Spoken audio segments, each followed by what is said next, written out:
early morning raid in southeast London.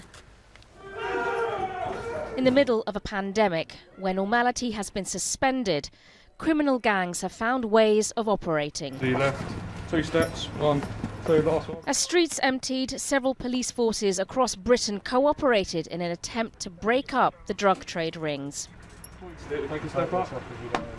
And The so-called county lines that traffic from the cities to towns and the countryside, often recruiting vulnerable children into their network. Drug dealers, they are manipulative, and they will use anyone they can to enable them to get their drugs around the country and to sell their drugs.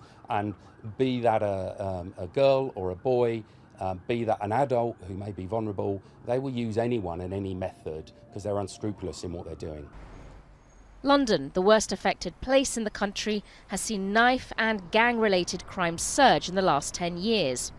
The police have said that drug dealing has been at the crux of that rise. With the creation of the force's new violent suppression units, more police are being put on patrol in high-risk areas and to visit known offenders to encourage them to stop any criminal activities. The factors which fuel crime have only increased during the lockdown. Despair, deprivation and increasing poverty from the UK's economic slump have all played their part.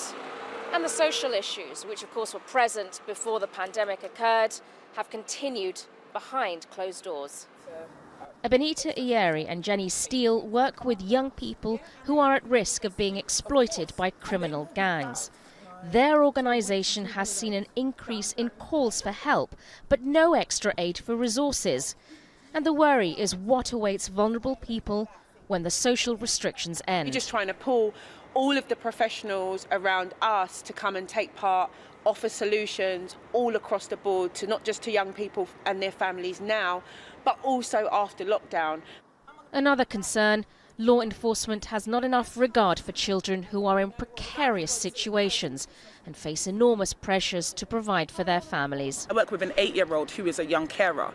A lot of young people in their homes are the carers, are the adults. And this is whether their parents have a physical or non-physical disability or not. It's just the roles that have been enforced on them that they've adapted to and play. And as police begin the task of cutting drug distribution lines, there is a need to protect the most vulnerable, those who desperately needed help from a system that has failed them. Sonia Gallego, Al Jazeera, London.